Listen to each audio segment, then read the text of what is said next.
Bonjour et bienvenue dans Question d'options. Pour ce deuxième volet consacré au tourisme international, nous allons évoquer un cas d'école, Venise. Chaque année, la Cité des Doges accueille près de 30 millions de touristes.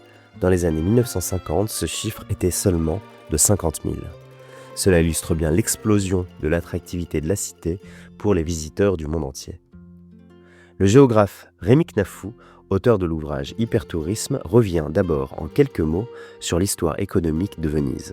Venise est un lieu qui a été créé par la capacité des Vénitiens à fonder une puissance économique commerciale sur l'ensemble du bassin méditerranéen et plus particulièrement la Méditerranée orientale. L'apogée de Venise, c'est le XIIIe siècle, c'est le XIVe siècle. XVe siècle, ça commence à décliner. XVIe siècle, on est dans le déclin, même s'il y a encore de beaux restes. Et puis ensuite, Napoléon passe par là et la République de Venise disparaît et c'est l'accélération du déclin. Et le tourisme arrive en relais à partir de la fin du XVIIIe et du début du XIXe siècle. Le commerce n'est plus du tout ce qu'il était et le tourisme commence à se développer. Et aujourd'hui, l'archipel lui-même, la partie historique de Venise, n'a plus pratiquement que le tourisme comme base économique. Et cette dépendance au tourisme a des conséquences illustrées par la baisse constante du nombre de résidents à l'année dans le centre historique de la ville. En 1960, on comptait plus de 150 000 habitants. Aujourd'hui, c'est à peine 50 000. Rémi Knafou décrit ce mécanisme d'expulsion.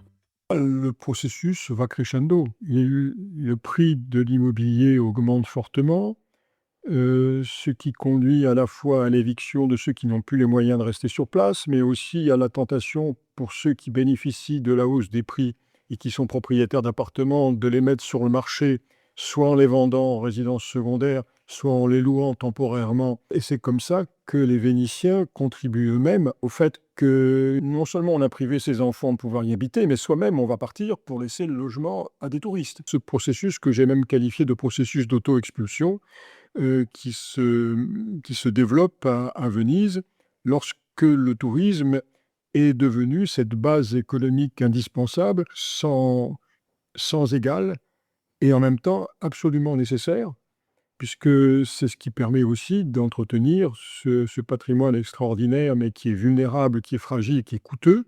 Donc c'est comme ça que le mécanisme s'auto-entretient. Et c'est ça, le processus de touristification qui fait que lorsqu'il n'y a pas d'alternative, eh bien, il finit par être l'élément qui restructure complètement à son profit la société, l'économie et le territoire. Et donc, on va aller habiter ailleurs. Pour limiter un peu les flux, la municipalité de Venise a instauré à partir de 2024 un péage de 5 € pour les visiteurs journaliers. Mais pas de quoi remettre en cause la prédominance du secteur touristique, ni à encourager l'économie à se diversifier.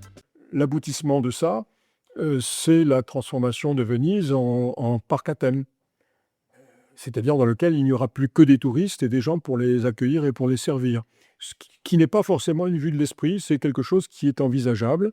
Alors, on peut faire évidemment d'autres scénarios d'évolution pour Venise, avec d'autres fonctions que l'on pourrait développer, mais encore faudrait-il qu'il y ait une vraie volonté, à partir de l'argent du tourisme, de constituer une alternative économique. Pour l'instant, je ne vois pas vraiment se développer, parce que ce que je constate, c'est que la municipalité de Venise, qui est pro-tourisme, continue à augmenter la capacité d'accueil, et dans des travaux importants d'agrandissement de l'aéroport pour augmenter le trafic aérien. Donc on voit bien qu'on n'est pas dans une perspective de limitation du tourisme, mais au contraire d'augmentation du tourisme, et que par conséquent, on n'est pas parti pour exploiter une alternative économique sérieuse au tourisme. Merci pour votre écoute, c'était le deuxième volet de ce podcast. Dans le prochain volet, nous allons parler de la première destination touristique au monde, Paris.